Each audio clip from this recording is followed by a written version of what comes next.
Hey socialites, welcome back to my channel, and if you're new here, my name is Ariell. I create mainly beauty videos, fragrance, as well as lifestyle vlogs.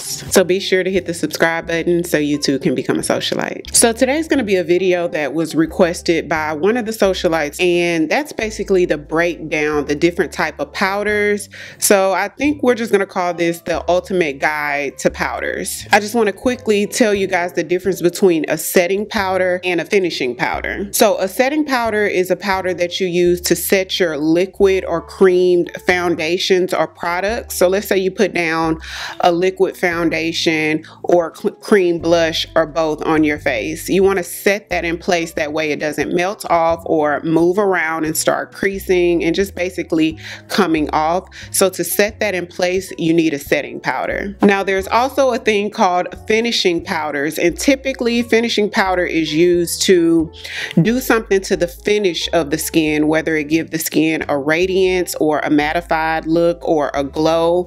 It's something that you just put on top after you've finished everything to sort of perfect it or give it a certain finish. But it's not necessarily used to lock your cream products in place like a setting powder would. So I'm going to quickly go over a lot of the powders I own and just kind of talk about how I use them and what you can use them for. So first we're going to go over the powder foundations. So what a powder foundation is just basically a foundation in the form of a powder. Typically powdered foundations come in the form of a pressed powder inside of a compact, and I think all of the powdered foundations that I own are pressed. First up is MAC Studio Fix powder. This is actually the first type of foundation powder that I ever bought, probably like 15 years ago. Super popular by MAC Cosmetics. This is a full coverage powder. Sometimes people use them to sort of set their cream products with a very light hand. This is full coverage, you guys, so you can get the same look as you would get from a liquid out of this powder.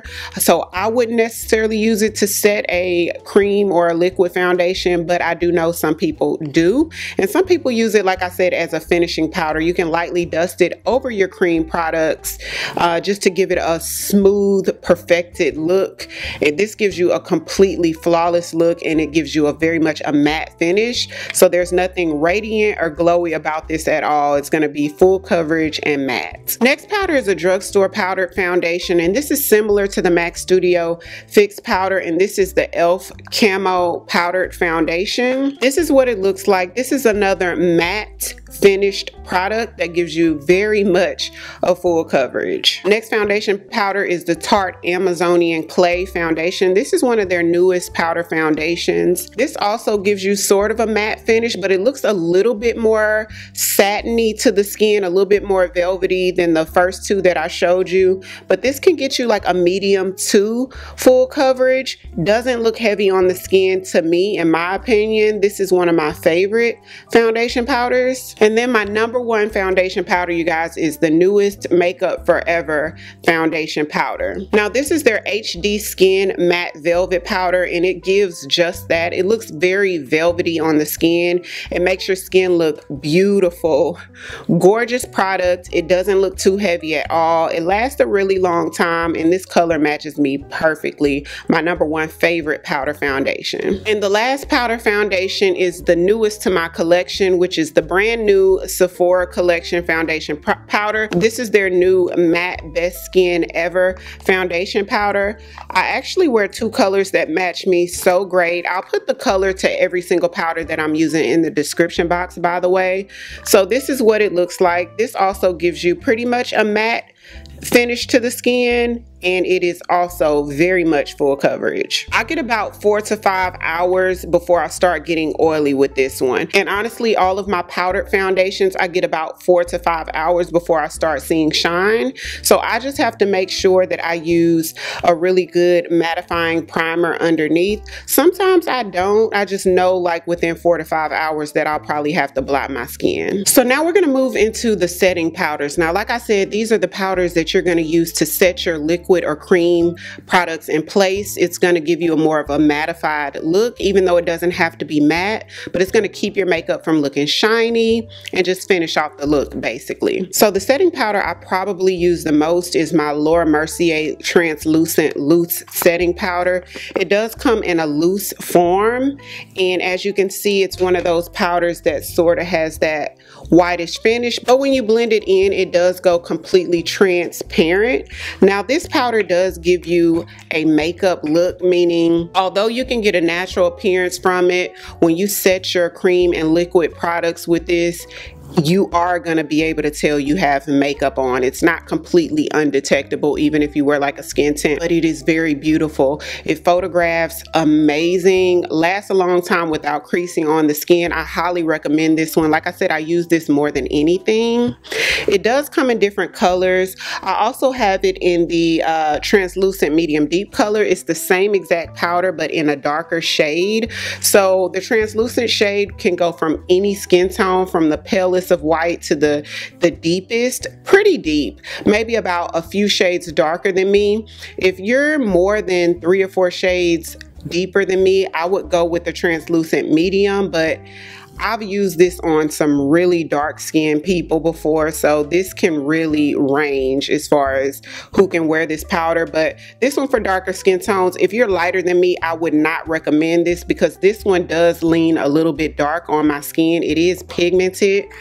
Let me show you guys. So it does have sort of the darker color to it, but once you blend it in, it does sort of go in seamless on the skin, and it gives you the same finish as the transparent one, which is not super matte. I would say that it gives you a natural skin finish, although it still looks like makeup, if that makes sense. Now, Laura Mercier's newest translucent powder that launched maybe a year or 2 ago is their translucent powder in the Ultra Blur formula.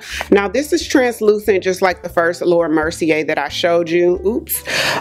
But it does blend into the skin transparent, but it does blend into the skin in a transparent way for you not to be able to see it. The difference between this and this one is this one has a blurring technology in it. So when you set, I mainly use this to set under my eyes, and when I set under my eyes, it just gives you almost like that TikTok or Snapchat filtered look. Very much looks like makeup, even though it looks natural, meaning when you take pictures and everything, it's gonna look like you. It's not gonna give flashback or anything, but it very much gives you just that kind of beat face look, but it blends really, really well. I really like this powder as well. Next setting powders is probably one of the oldest setting powders that I've used. Been using this for probably about 15 years or so, and this is the MAC Mineralized Skin Finish Powder. This one's in the color dark, which is my skin tone. This one looks sort of velvety on the skin. It's not quite matte. When you go into the sunlight, it does have very subtle reflex in it that gives you more of a natural appearance where the skin doesn't look as dry as it does with some other products. This was like revolutionary when it came out. To me, this was like the game changer in setting powders when it came out, because it just gave you so much more of a natural look than the other setting powders that were out at this time. And so that's why it's called the Mineralized Skin Finish, because it does give that. It's about a medium coverage, so you can set your medium to full coverage foundations with this and be okay, not have to worry about it being too heavy. This is a really good powder. This is one of those powders that you can't go wrong with. I think it comes in about 8 shades, so this is one of those setting powders that you have to get in your shade. I also have that one in dark deepest, and I like to use this to sort of bronze when I want like a natural bronzy look. Next setting powder is the Sephora Collection Micro Smooth Setting Powder. To me, this one is similar to the MAC Mineralized Skin Finish in that it has that sort of light to medium coverage. Sets your cream and liquid foundations very well without looking too heavy. Now, this one doesn't give you a makeup look. This one is actually more lightweight than the MAC Mineralized Skin Finish, although they're similar. This is also one that you have to get in your skin tone. This comes in a range of colors. It comes in a lot of different shades. So this is a really good one if you want a lightweight powder to set your liquids and creams. This is another one that you probably can't go wrong along with, and they're probably gonna have a shade for you. Price point's not bad either. Sephora collection always has their products for like a fraction of the price of everything else in Sephora. This is a small Laura Mercier translucent powder. I didn't show you guys this one, but this one's in the color Translucent Honey. Same exact formula as the other Laura Merciers, except this one is in like a honey shade, almost like a yellowish honey shade. And I use this to set under eye. Sometimes I use it all over, and it just gives you very much like a subtle golden look to the skin. Not that your skin looks like gold or anything, but it's just a very slight golden touch that looks gorgeous on African American skin tones. Next setting powder is the Say Air Set translucent powder. I have mine in the color Translucent Medium. This is another sort of transparent one that when you blend it in, it just sort of disappears into the skin. I set this all over, not just under eye. This is the most undetectable, lightweight, natural setting powder that I own. If you're somebody that wants the true no makeup look where you put on like a skin tint or conceal your imperfections and you just need to set it, but you don't want to look like you have makeup on, this is probably the closest you're going to get to that.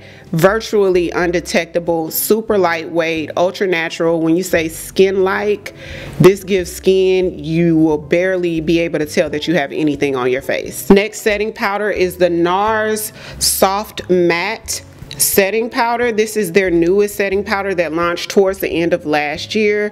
I wear the color Offshore all over. This is a setting powder that has more coverage than some of the other ones I showed y'all. So I prefer to wear this when I wear a foundation that's more so light to medium coverage, where I can afford to add more pigment to the skin. I don't really like to wear this when I wear a full coverage product, but it's a beautiful powder, you guys. It gives you a gorgeous, flawless, like that Instagram filter, that Snapchat filter look. That's this right here. When you want that perfect makeup look, that's this one. I actually have this on the bottom half of my face today, so you see how it's just completely full coverage and flawless.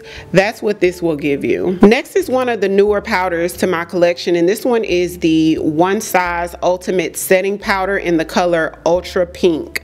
Now this was something that was so new to me, in that it has a very much a pink tint to it, but similar to the other translucent powders, sort of blends into the skin in a transparent way with a hint of an undertone of pink that looks beautiful on all skin tones. I'm actually wearing it under my eye today, and this gives a really nice transition when you want to sort of brighten under eye, but you don't want it too bright.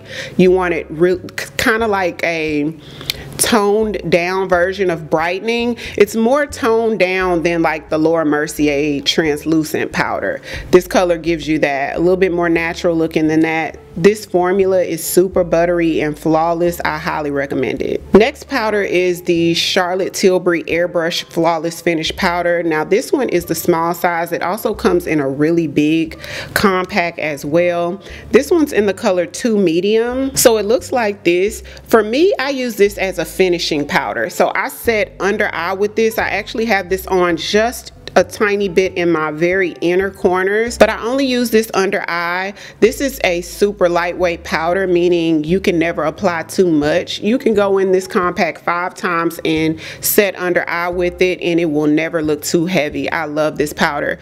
And the name Airbrush Flawless Finish, they gave it the perfect name because it looks very airbrushed and super flawless. I find it hard not to do my makeup without this. That's how much I love and depend on this product.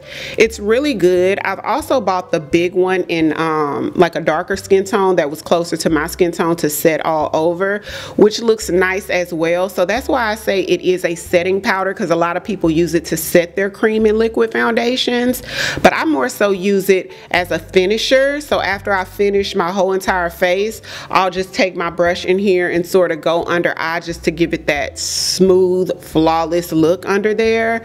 I really love this powder. And the last setting powder is going to be a drugstore powder. This is the Maybelline Fit Me Matte and Poreless. This is a matte powder. So when you put this on, it gives, this is another one that's going to give it Snapchat filter, you guys. It's going to cover all pores and just give you a smooth canvas type look. This one can look heavy if you use too much. I just recommend that you use a light hand. This is another one that you have to get in your skin tone, but it's a beautiful powder, especially if you're on a budget. I do recommend this one. And last, I'm going to show you guys a couple of finishing powders.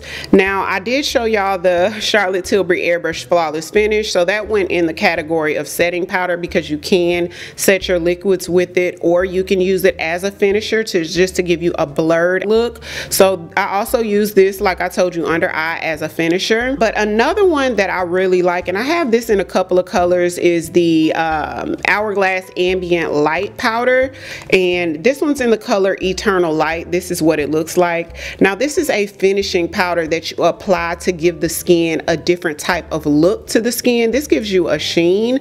So if you see when I move my face, how you see it's not matte, it has that sheen. It's not necessarily like a blinding highlight, but I applied it as a blush topper all the way across the top of my face and forehead to give me just a beautiful sheen. So it basically changed the finish of the look of my makeup, and that's what a finishing powder is supposed to do. This is a super high quality powder. This is one of those powders you get when you're ready to take your makeup to the next level, when you want something highly performing that really gives you a different look, that's gonna look very classy in a sense, because it's not gonna be glittery and have super reflex in it. It's just gonna be smooth and understated. That's what these Hourglass Ambient powders do for you, made with very good ingredients, and that's why they're so expensive. And the next one is sort of new to me. I've been having this for a couple months now since it came out. One of the socialites recommended it to me, and this is the newest Makeup Forever powder.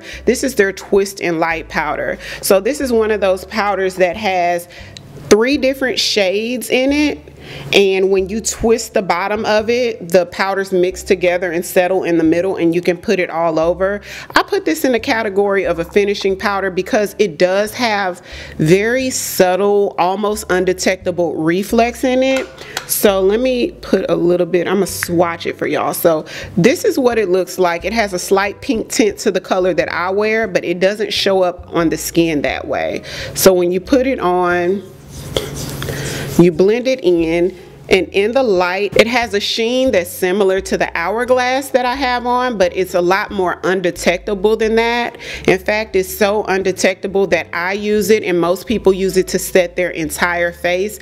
It doesn't look super shiny. It's not gonna look like you have a shiny highlight all over your face, but in the sun it's just gonna look very radiant and pretty. So if you're somebody who has maybe like oily skin, so you like to steer clear of like super stroby looking products and stuff that gives you a glow, this is one of those products that you can still achieve that glowy look, because it's gonna set your creams in place but have those particles and ingredients in it to where you're gonna have that sort of glowy sheen but not get oily. This is a revolutionary product. I highly recommend it. When you put it on your skin, it looks very airbrushed and flawless. It looks great in photographs. I really like this one. Now, some of the powders that I went over today, you can interchange them different ways. So comment down below and let me know if you use any of these powders and how do you use them. Hopefully this video was helpful for those who are sort of new to makeup or new to powders or